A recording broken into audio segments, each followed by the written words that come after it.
जय हिंद फ्रेंड्स। तो आज की इस वीडियो में बीए बीएससी का जो कॉमन पेपर होता है एजुकेशन का, जो सभी बच्चों के लिए अनिवार्य होता है, तो आज की इस वीडियो में 2023-24 एनईपी के तहत आप लोगों का एजुकेशन का कॉन्सेप्चुअल फ्रेमवर्क ऑफ एजुकेशन का जो पेपर है, इसका पेपर कोड है E010101T का क्वेश्चन पेपर लेकर आए हैं। इसमें हम देखेंगे किस प्रकार के क्वेश्चन आपकी एग्जाम में पूछे जाते हैं। इस प्रकार के क्वेश्चन ही आप तैयार करके जाएंगे, 100% आपका पेपर अच्छा होगा। तो चलिए क्वेश्चंस को देखते हैं। उससे पहले अगर आपने अभी तक चैनल को सब्सक्राइब नहीं किया है तो चैनल को सब्सक्राइब कर दीजिए। साथ में वीडियो पसंद आए तो वीडियो को लाइक करिएगा, दोस्तों में शेयर करिएगा। तो यहाँ पर समय आपको दिया जाता है 2 आवर्स का और मैक्सिमम मार्क्स आपके होते हैं 75 होते हैं। कितने होते हैं? 75 नंबर का आपका क्वेश्चन पूछा जाता है, यानी कि क्वेश्चंस आपसे पूछे जाते हैं। तो यहाँ पर आपको देखिए, इस प्रश्न पत्र में 3 खंड आभाशाह हैं। सभी खंडों के निर्देशानुसार प्रश्नों के उत्तर आपको देने हैं। इसमें निर्देश पढ़ना बहुत जरूरी है कि किस क्रम में आपको लिखना है। अब भारतीय प्रश्नों के उत्तर क्रमानुसार लिखिए। यदि किसी प्रश्न के कई भाग हों तो उनके उत्तर एक ही तारतम्य में लिखे जाएं। मतलब कि पहले का ए बी सी, इस प्रकार आपको यहाँ पर लिखना है। और यहाँ पर लिखा हुआ बी कॉपी उपलब्ध नहीं कराई जाएगी, इतना ध्यान रखेंगे, बी कॉपी आपको उपलब्ध नहीं कराई जाएगी। तो यहाँ पर सेक्शन ए आ जाता है, जिसमें आपका खंड आ होगा, जिसमें आपसे शॉर्ट आंसर टाइप क्वेश्चंस पूछे जाएंगे और लघु उत्तरीय प्रश्न होंगे। और इसमें आपको जितने भी क्वेश्चंस है, टोटल क्वेश्चंस आपको यहाँ पर करने होंगे। और इसमें आपको 9 क्वेश्चंस पूछे जाएंगे और प्रत्येक क्वेश्चन आपका 5 नंबर का होगा। तो इस प्रकार आपका 45 नंबर का ये हो जाता है। तो यहाँ पर देखिए पहला प्रश्न क्या है, क्या प्रश्न है। यहाँ पर क्वेश्चन के what were the main teaching techniques of वैदिक पीरियड, वैदिक काल की प्रमुख शिक्षण विधियाँ क्या थीं, ये आपको यहाँ पर बतानी है। तो यहाँ पर वैदिक काल की जितनी भी प्रमुख शिक्षण विधियाँ थी आपको यहाँ पर उसका वर्णन करना है। इसके बाद बी क्वेश्चन है, what were the aims of Buddhist period education, बौद्धकालीन शिक्षा के उद्देश्य क्या थे, क्या था, बौद्धकालीन शिक्षा के उद्देश्य क्या थे। नेक्स्ट है, what do you understand by the real meaning of education, शिक्षा के वास्तविक अर्थ से आप क्या समझते हैं। इसके बाद नेक्स्ट है, explain the name of factors affecting education, शिक्षा को प्रभावित करने वाले कारकों के नाम बताइए। क्या है? शिक्षा को प्रभावित करने वाले कारकों के नाम आपको यहाँ पर बताने हैं। इसके बाद क्वेश्चन नंबर पहले का ई आ जाता है, what do you understand bye education for national integration, राष्ट्रीय एकीकरण के लिए शिक्षा से आप क्या समझते हैं। ये आपको यहाँ पर लिखना है कि राष्ट्रीय एकीकरण के लिए शिक्षा से आप क्या समझते हैं। नेक्स्ट है आपका इसी का F pod, what do you understand bye formal education, औपचारिक शिक्षा से आप क्या समझते हैं। क्या प्रश्न पूछा गया है, औपचारिक शिक्षा से आप क्या समझते हैं। नेक्स्ट है, what do you understand by value education, मूल्य शिक्षा से आप क्या समझते हैं।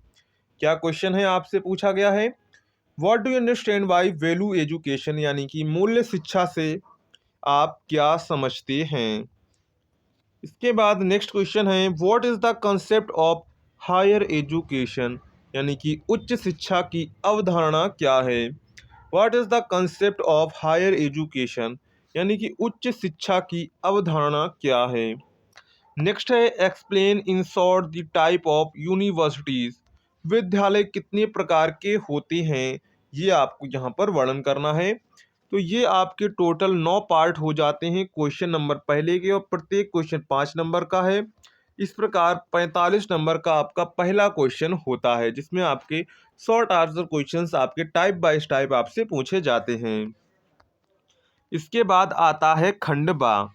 तो खंडवा में क्या होते हैं, आपके लॉन्ग आंसर टाइप क्वेश्चंस होते हैं, जिसमें आपके दीर्घ उत्तरीय प्रश्न आपसे पूछे जाते हैं।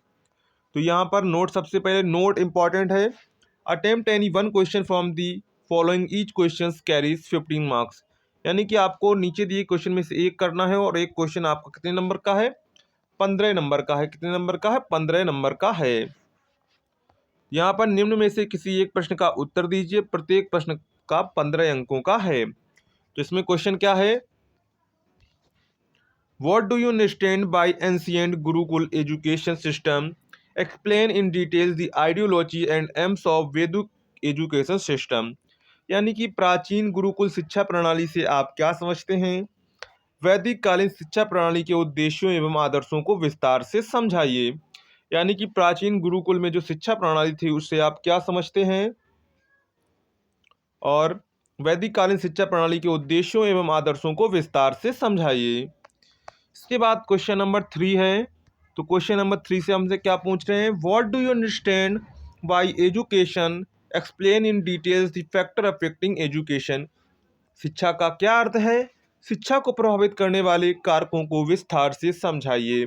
यानी कि आप शिक्षा से क्या समझते हैं, शिक्षा से क्या तात्पर्य है, और शिक्षा किन किन चीज़ों से प्रभावित होती हैं, उन कारकों को आपको यहाँ पर वर्णन करना होगा और विस्तार से वर्णन करना होगा, क्योंकि आपका क्वेश्चन 15 नंबर का है। कितने नंबर का है? आपका क्वेश्चन 15 नंबर का है। नेक्स्ट है, what do you understand bye function of education? Explain the functions of education in details. तो शिक्षा के कार्यों से आप क्या समझते हैं, यानी शिक्षा क्या कार्य करती है, उसके क्या पहलू हैं, शिक्षा के कार्यों को विस्तार से वर्णन कीजिए। यानी कि शिक्षा के क्या कार्य हैं और शिक्षा के कार्यों का आपको विस्तार से वर्णन करना होगा। इसके बाद क्वेश्चन नंबर 5 है, how many list are there in Indian constitution? Explain in details the fundamental rights of constitution. भारतीय संविधान में कितनी सूचियां हैं? भारत के मौलिक अधिकारों का विस्तार से वर्णन करना है। यानी कि भारतीय संविधान में कितनी सूचियां हैं? 3 है, राज्य सूची, केंद्र सूची और संघ सूची और समवर्ती सूची। कितनी? राज्य, संघ और समवर्ती 3 सूचियां, और संविधान के मौलिक अधिकारों को आपको विस्तार से वर्णन करना है। इसके बाद सेक्शन सी आता है। तो सेक्शन सी में आपसे पूछा जाते हैं लॉन्ग आंसर टाइप क्वेश्चंस होंगे। इसमें भी आपको क्या करना है? एक क्वेश्चन करना है, वो भी आपका 15 नंबर का है। कितने नंबर का है? 15 नंबर का है। तो यहाँ पे निम्न में से किसी एक प्रश्न का उत्तर दीजिए। प्रत्येक प्रश्न 15 अंकों का है। कितने अंकों का है? 15 अंकों का है। तो यहाँ पर क्वेश्चन नंबर 6 है, what is pre primary education through light and explain in details the importance of pre primary education. यानी कि पूर्व प्राथमिक शिक्षा क्या है? पूर्व प्राथमिक शिक्षा के महत्व पर प्रकाश डालिए और विस्तार से आपको समझाना है। यानी कि पूर्व प्राथमिक शिक्षा का क्या अर्थ है और पूर्व प्राथमिक शिक्षा के क्या महत्व है वर्तमान में, और उसको विस्तार से आपको समझाना है। इसके बाद क्वेश्चन नंबर 7 आता है। तो इसमें आपको ओनली एक ही प्रश्न करना होगा, वो भी 15 नंबर का है। What do you understand by secondary education? Explain in details the AIIMS and importance of secondary education in Indian education system. यानी कि माध्यमिक शिक्षा क्या है? भारतीय शिक्षा प्रणाली में माध्यमिक शिक्षा के उद्देश्य एवं महत्व को विस्तार से समझाइए। यानी कि माध्यमिक शिक्षा जो है वो क्या है? भारतीय शिक्षा प्रणाली में माध्यमिक शिक्षा के उद्देश्य क्या है, उसके और क्या उसका महत्व है, उसको आपको विस्तार से समझाना है। इसके बाद क्वेश्चन नंबर 8 है, what do you understand by the concept of higher education through light and explain in details the aims of higher education. यानी कि आप क्या समझते हैं? उच्च शिक्षा की अवधारणा क्या है, इसके उद्देश्य पर प्रकाश डालिए एवं विस्तार से समझाइए। क्योंकि विस्तार से तो आपको बताना पड़ेगा, क्योंकि ये 15 नंबर का क्वेश्चन है, तो उसी के हिसाब से यहाँ पर आपको लिखना होगा। इसके बाद हमारा लास्ट क्वेश्चन इसी का बचता है, question number 9। Explain in details the different guiding regulatory bodies of education system in India. Bharat में शिक्षा प्रणाली के विभिन्न मार्गदर्शन नियामक निकायों का विस्तृत व्याख्या कीजिए। यानी भारत में शिक्षा प्रणाली के विभिन्न मार्गदर्शक एवं नियामक निकायों की विस्तार से आपको विस्तृत व्याख्या करनी है। तो इनमें से आपको कोई एक क्वेश्चन करना होगा, वो भी आपका 15 नंबर का होता है। तो ये आपका हो जाता है एजुकेशन का क्वेश्चन पेपर, जो आपके बीए बीएससी में कॉमन होता है। कॉन्सेप्चुअल फ्रेमवर्क ऑफ एजुकेशन का क्वेश्चन है पेपर। ये आपका फर्स्ट सेमेस्टर एग्जामिनेशन 2023 का क्वेश्चन पेपर है। तो चलिए, अगर आपको ये वीडियो पसंद आया हो तो वीडियो को लाइक करिएगा, दोस्तों में शेयर करिएगा।